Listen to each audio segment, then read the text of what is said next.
Le mot Pentecôte vient du mot grec Pentecosté et il signifie 50e. Donc la Pentecôte a lieu le 50e jour après la Pâque. Pourquoi? Parce que le chiffre 50 est considéré comme un jubilé. Donc le chiffre 50, c'est le chiffre de la libération et la restauration. C'est pour cela que le Saint-Esprit a choisi la Pentecôte pour descendre le 50e jour après la Pâque, afin que les gens soient réellement libérés et qu'ils soient restaurés.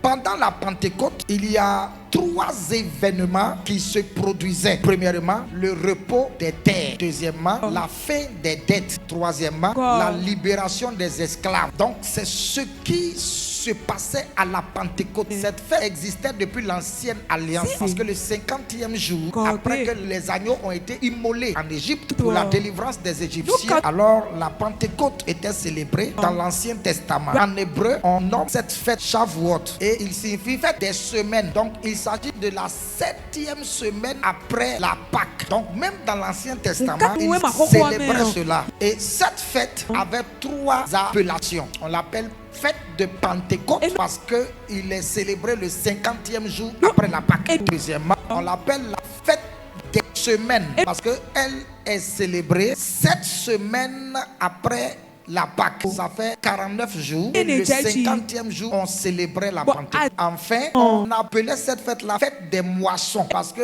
7 semaines après la Pâque, c'était la période des moissons où les gens venaient présenter à Dieu les premiers fruits de leur moisson. Cette fête de Pentecôte alors regroupait 3 éléments importants, c'est-à-dire la libération. Deuxièmement, c'est la fête des semaines. Et une semaine compte 7 jours. Fois 7, c'est un symbole de la perfection. Donc, cette Pentecôte, la Pentecôte, alors nous donne l'idée de la sanctification. Dieu nous met à part par la Pentecôte. Et en fait, elle était une fête de moisson. Et en cette fête-là, les âmes sont moissonnées. On devient des serviteurs pour la moisson. C'est pourquoi Jésus a dit, quand mon esprit viendra, alors vous deviendrez mes témoins pour moissonner les âmes. Mais son esprit est descendu le jour de la Pentecôte. Voilà en réalité, alors ce que signifie la Pentecôte et ce que Dieu fait dans la Pentecôte.